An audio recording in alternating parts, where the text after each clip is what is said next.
The solicitor refused to sit. He put the envelope down on the long table as if he were offering it to the wood, not to me, and kept one hand on his hat. His hair had the creases of a man who parts it with a ruler. His cuff met his wrist like a man who knows manners are a kind of prayer. His eyes, however, measured the door behind me the way a farm dog measures a gate. "You are to open it at equinox," he said. "Welcome to Ravencroft House. Some rooms stand to greet you. Some rooms raise their eyebrows." Ravencroft inhaled. A small drawing and through sash gap and keyhole and torn carpet edge, the kind of breath an invalid takes when you enter as if to prove he has the right. If he had done it only once, I could have called it drafts. He did it again.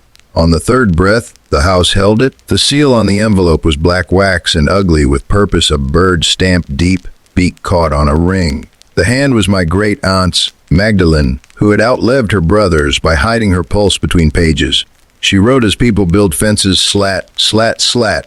Do not get clever. The solicitor bowed at the door without letting go of his hat and left me to the portraits who had been trained to dislike me before I was born. The Equinox letter said what I had already learned. We Ravencrofts liked words that belonged to stone. Aunt Magdalene, to her credit, knew Bread's grammar too.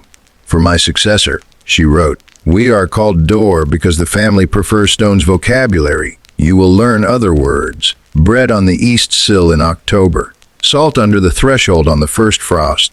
The bell above the dumbwaiter rung twice, then once. Two, then the pause, then one. Do not bring names. Do not bring rope.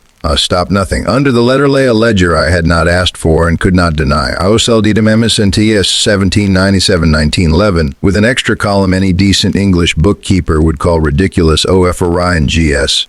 Under it, salt without measures, bread on sill without coin. Rope scratched once and then once more in a different hand and struck out. Besides certain dates, in a thick iron ink that bled into the paper like a rebuke payade. Under one entry, in a thorny hand, 2 slashes a space, 1 slash. The well, Mrs. Bloom said, not as a question, and the kitchen made space for her hands. She was a comfortable woman who could carry 3 households on a single pair of legs, the sort of person the board forgets it relies upon when it orders plaques. She looked at the envelope as if she knew how to read black wax without cracking it. You'll not go to it. If you go to it, you'll not uncap it. If you uncap it, you'll not pull. Bread's in the tin. Don't leave it where the jackdaws can reach. The orchard lay like a sulk. The well house, a reputable little slate cap with a board's plaque, Pubili Hedan GR, had been set like a hand over a mouth in 1893. Under it, the old iron bar with its ghost rope. The grass near the stones ran darker than the rest. Sideways, you learn the word at Ravencroft the way a farmer learns the names of winds. The village did not say curse. Curses flatter houses into becoming opera. The vicar gave me the parish aberrations with jam on his sleeve. 1793 bell found in peat, tolled without hand until storm broke and hung in kitchen. 1808 hunger tide, bread on sills, no harm. 1811 C. Father kept shutters in, child lived, father died in his chair. 1834 2 knocks at window, then 1, salt on threshold, quieted. He put the book down without letting go. "We trade in agreements here," he said. "You will either honor them or mock them. If you mock them, the house will hold your winter for you like a jilted lover. Macabre history is a fool if it doesn't know its housekeeping. Ours had both. We had dealt in stone and shame as much as in bread. Ravencroft men had gone out with your captain's pride and brought home cholera on their coats and knocked it from lintel to lintel until the brewer's wife kept her shutters open for a boy and closed them for her man and died sideways for it. The board had made a plaque to tidy that anguish into respectable brass. The orchard took its sulk and taught itself to go black along the hedge in October. I put white bread on the sill in the east room because Aunt Magdalene told me to. I poured a line of salt under the lintel as thin as a chalk apology. I touched the iron tongue of the bell that somebody had nailed above the dumb waiter and brought it twice, then once. The dumbwaiter responded with that small iron patience a wait has when it recognizes a knock. The wall on its right-hand side, if walls may be said to have sides, held a cool that was not a draft and would not take the warmth of a man who thinks numbers earn favors. 2, then the pause, then 1. The pane lettered itself with 6 horizontal bands. Someone else's fingers had been there and lifted. By morning, the salt had drawn a little wetness and made a pearl at one end like a thing alive taking a breath. The bread had gone stale at the edge and stayed fresh in the middle. The house counted. I wrote P8 in the ledger because paper is the only instrument I trust to keep my shame from inventing new words for its duty. The trouble began, as it does when someone clever brought rope. Not at first. A cousin, Miss Helen Ravens, she had clipped the croft off our name as if to show the house she would not be commanded by old syllables. Came with that bright October women use when they intend to argue with men in oils. I don't want the bell, she said. I want the story. She looked at sailors in his frame, captain, who had gone out with a barge and brought our plague, and at the ledger, and at the well with the board's hand on it as if daring them to be picturesque. I told her the ledger's words and not the portrait's names. The house, being a decent old brute, kept its breath. It was the boy at the gate who tied his red twine to something that should never have been made to perform. Boys do not learn with letters, they learn with repetition and daring and string. After dusk, while the village was still frying its supper grease out of habit, and the jackdaws still held court, he slid the bolt and went to the orchard and put his palm flat to the stone and whispered his name, not the name you get. Rope under a lid moves sideways. It speaks to your hand as an animal speaks to your hand when you have taught it the wrong trick and are begging for it to pretend you did not. The orchard went black in a strip like a reprimand. The house woke me the way houses do when a family has done something foolish. 2 sharp at the east window, 1 at the lower pane at a child's height, a weight excusing itself down into a wall, because it will not be made to be a ladder. I took no rope. I took no names. I took my hand and Mrs. Bloom took her scissors. You slide a boy's palm off a stone the way you lift a child's hand off a hot pan sideways, steady, unjustly gentle. You cut red string like a midwife. You say to a house which has learned to count and wants from you the worst you can give it, names and rope. No. You say, bread. Instead, we paid with a heel on the sill and a pinch under the threshold. The dumbwaiter answered twice, then a pause, then 1. The boy wept the way a person weeps when a rope has told his wrist the wrong religion, and we made him tie his shoes instead. Macabre history is clay and shame and the smell of Charterhouse lie boiled into laundry and the way a spoon on a nail makes a better instrument than a coil. It keeps its bargains with people who count and destroys those who perform with what is tied. The vicar serves scones and sentences. 2, we do not run. 1, we explain to no one but ourselves. The board scratched General Safety Y over Public Danger as if an adjective were an apology. The jackdaws corrected their grammar by making sure both words were equally splattered. You will ask for your ghost. Ours did not creak in attics, ours prevented funerals. In 1811, the father kept the shutters, the child lived, the man died in his chair. In 1834, they put penny in a drawer so death would stumble and the spoon tapped twice and then once and the drawer moved 2 inches and Mary, who did not care for newspaper men, said all right then, and put heel in salt and did not tell a man from Lexington to bring his frog. In 1893, the board capped the well because the brewer's wife's sideways death embarrassed them, and the orchard took on a decade of sulk. In my year, the house breathed. We answered. We stopped nothing. I have opened and closed the ledger enough Octobers to know our family's macabre history is not one of names. The portraits would like to be dragged into holes under the rhetorical pretense of dignity. You do not get them. You get bread on sills. You get salt under lintels. You get the bell nailed above a shaft that is no longer allowed to send lie down to the kitchen and asked instead to be polite twice a day. You get Mrs. Bloom's discipline and Aunt Magdalene's letter and a boy with red thread whose ear will throb for a night and whose wrist will forget the rope because he will learn to count properly in his sleep. If you came here for a curse, you can insult the board with it. If you came here for a miracle, you can insult God. We have a technique. 2, then the pause, then 1. Bread in October, salt at frost, never rope. Keep names out of holes. Count when your house tells you to and not because you want to turn a county into a paragraph. Pay with the little things. Repair. On equinox now, if I must take a lesson into words because men like me cannot help ourselves, I open Magdalene's letter and read the sentence where she underlines her old wrists into my hands, stop nothing. I set the heel. I strike the tongue above the dumbwaiter with my knuckle. Twice and then once. The pane bands itself in 6. The right-hand side of the wall holds a cool that is not a draft. Somewhere behind the plates the weights say yes to someone other than me. The orchard does not sulk. The stone does not move. Under it, the rope suggests the direction no plaque can describe. Not up, along. That is the macabre to feel in your palm, something you cannot pull. To be asked to pay with the sort of bread you would throw to chickens. To accept that your family's story is not the names of men, but the discipline of women. To hear a house breathe where a board has written general safety. To be told by a wall that you are permitted to count and forbidden to rescue. To be invited by a village to learn that the only deliverance science will never be able to patent is the one a kitchen keeps. A spoon on a nail and a sentence your mouth can do without embarrassing itself. If you cannot help looking past the bread into the well, I will give you an ending meant for your kind. Once, in a year when the lilies insisted on spring and the dumbwaiter wanted to pick, I set my palm flat to the stone and whispered nothing. In the place where rope afflicts a man's hand, a weight acknowledged me. Twice, then the pause, then one. I left my hand. It did not ask for more. The board's plaque made no difference to it. The orchard neither darkened nor delighted. The house did not become pious, it counted. I took my hand away, I went in. I put heel and salt. I stopped nothing.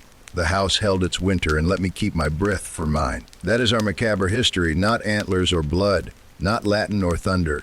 Breath and bread, shame and repair. A bell hung in a kitchen because a peat bog offered it. A well capped so the orchard had to learn sulk. A ledger that adds paid where accountants would prefer explanations. A rule, a small one, nothing to boast over. For men who would rather perform a horror than keep a habit, do not bring rope. Do not bring names, count. The house is not sentimental about who keeps its habits. It will take bread from any hand that knows the sill and salt from any wrist that has learned to pinch like a woman measuring with her palm. It will learn the timing of a bell rung by a knuckle that has never held a rope as willingly as from one that has. It will not be made to mourn you with theatrics. It will count, and then it will wait. One day it counted for me, the next it counted for someone else. Mrs. Bloom went the way she had taught other people to do it.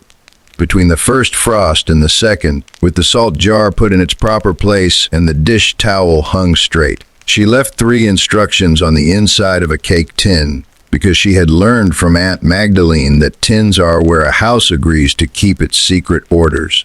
Mind your bread. Remember my scissors. Do not let them make a speech for me. I did the one thing a man in my position is allowed that approaches disobedience. I wrote her initials in the margin of the ledger under the last paid and drew the 2 small slashes, the pause, the one, and let the ink bleed into the paper like a crumb of something dropped into a broth that needed it. If the house disapproved, it was kind enough to keep its breath. The vicar made it 2 more winters than his coat. The scones acquired an elegiac dryness in the last year that told me he was measuring flour with his memory. He sat with me in the long room the week before he took to his bed and rehearsed what he wanted the next man to say at his funeral. Nothing about battles, he said. I have not fought any except with my own vanity. You are better at it than I am. Do not become proud of that. Put bread before the service. If you must have a text, let it be the simplest arithmetic. 2, then 1. He died with his window slightly up, the way a man does when he knows that whatever he is letting in is better than what he is keeping out. The bell above the dumbwaiter made the small iron patience. The pane put its bands and then let them go. The house counted, the parish counted him. I salted my lintel, someone else salted his. They came again, of course. The board with a new brass and the counselor with a new adjective and a plan to put the orchard on an interpretive trail. He had learned a new word, engagement. He said it to my threshold like a man trying to teach herbs in Latin to a cook who had already made stew. You will leave the orchard alone, I told him. If you want to engage, you may carry a plate to someone who has put salt on days that do not interest you. Heritage, he said, because he had practiced. Habit, I answered, because it was the right word. He smiled like a man in a suit who has been told there will be no speech for him and thinks he can still make one. The jackdaws provided applause rude enough to satisfy me. The house contributed nothing but the breath it makes when people try to be more useful than they are. 2, and then a kindness. 1. It would be neat to say that I picked my successor the way a sensible man chooses a steward from among sons and nephews. By testing their wrists on a rope I never kept, by seeing which hand knew the sill without being told. I did not. Houses do not choose the way men do. The house decided without consulting my ledger. She was not a cousin. She had the kind of competence we are trained not to notice in women, because noticing it obligates a man to put his mouth to better use than talking. She arrived with a suitcase that had learned obedience and the kind of boots that refused to squeak. She found the scuttle before I could say, "Cole." She stood in the blue room and put her palm flat on the pane and did not leave her hand there in the childish way that asks to be noticed. She wiped the sill with the corner of her apron as if she were conducting a prayer that does not admit congregations.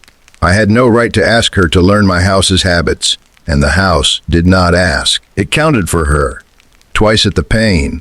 Then after she had gone downstairs to make a tea in a kitchen that had been taught to expect her before both of us, once at the dumbwaiter. "Bread in October," I said, because there are sentences you must say aloud, even when you know the person you are saying them to has known them before you opened your mouth. "Salt at frost." "The bell." "Twice," she said, without looking at me, because politeness consists in not humiliating a man about the instructions he loves. Then 1. "Never rope," I said, because I cannot help myself. She held up the scissors she had found in Mrs. Bloom's drawer and closed them once in the air. "We do not bring rope here," she said. "Where cut it?" I slept easier after that. The night I knew I could let the house be someone else's without the orchard blackening out of shame, I woke to the dumb waiter answering me when I had not rung and found, in the long room, a heel of bread on the sill someone else had put. The salt had been laid under the lintel. The bell had been struck twice, then once. The ledger opened by itself to a page I had not marked. It was not mine to write. I closed it. Paper likes to belong to its own. I had made the kind of mistake men make when they have kept a ritual long enough to confuse themselves with its author. I had believed I could die without instructing the house how to mourn. The house did not need my death to learn its counting. It needed my silence. There was one thing left I had wanted and had put off, because delaying the obscene is the last privilege of a man who knows better. The well stone. I had put my hand flat to it often, as other men press their palms to monuments in cities to remember a different kind of courage. I had never tried to move it. The plaque had learned its lesson and would not look me in the face. The rope under the lid had learned to speak sideways without encouragement. The orchard had forgiven me one boy in red twine and declined all the rest. On a late afternoon that did not belong to any month, one of those days the English claim as a season and the county treats as a trick of horizon, I went to the stone with the successor at my shoulder and the scissors in her pocket because she had taken ownership the way connubial women take bacon out of a pans as a function. "May I?" I asked the lid like a man who has finally learned his prayers in a language he did not invent. "Gently," she said, "only to see if it has forgotten how to answer. Not to feel your history." We did not shift it. We tested it like people test a door they do not own but must count upon if the house is to keep from becoming theater. The rope under it spoke, in that indecent way instruments have of making men's wrists the address of their language. Twice. Pause. Once. It was not asking, it was reminding. The well, like the house, did not need my name or rope or any of the board's adjectives. It required only that the lid be included in the ledger as an obligation, not as a door. I wrote on the way back in. Against all the rules I had married myself to, Uyel, spi as eland light, ramas. The next morning the line had bled, as if the paper wanted to soften my grandiosity into something a kitchen could use. I let it. If you require a neat ending to justify the breath I have put on the page, understand that my family does not close. We stop. There is a difference. Stopping is what you do with a rope if you are sensible. It is what you do with a story before you become a liar. It is what a house does on the third breath when it has made its point and wishes not to become a fool with a talent. It is what I did on the equinox that was to be my last. I opened Aunt Magdalene's letter and read it with the ignorance one reserves for scripture one is reading out of season. I set heel. I laid salt. I struck the bell, twice, then once. The pane lettered itself a decent 6. The right hand of the dumbwaiter frame held its cool like an old dog that has learned to sleep through children's games. I did not speak a name, and no one spoke mine.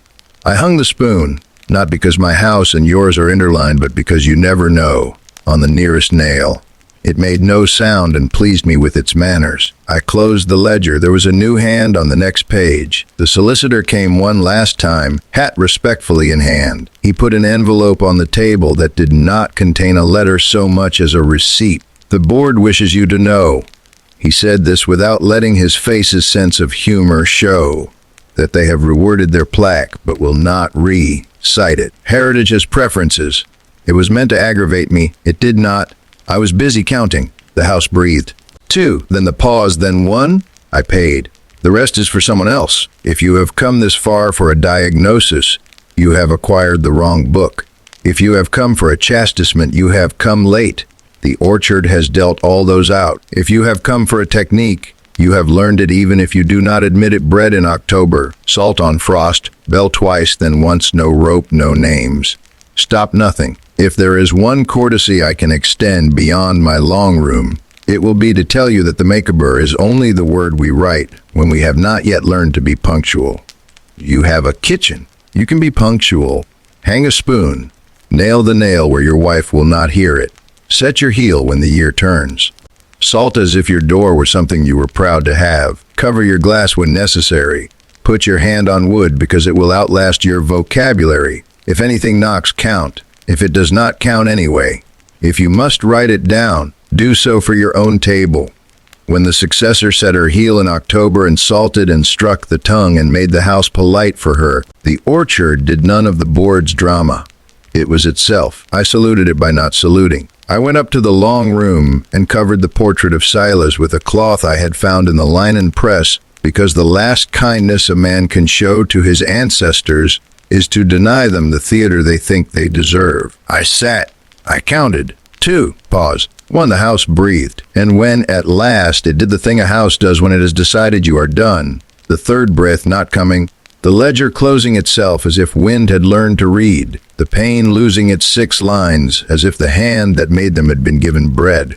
I took my hand off the table, and I left the room. The successor put my initials in the margin under PAI'd and drew the little marks I had taught the paper to wear.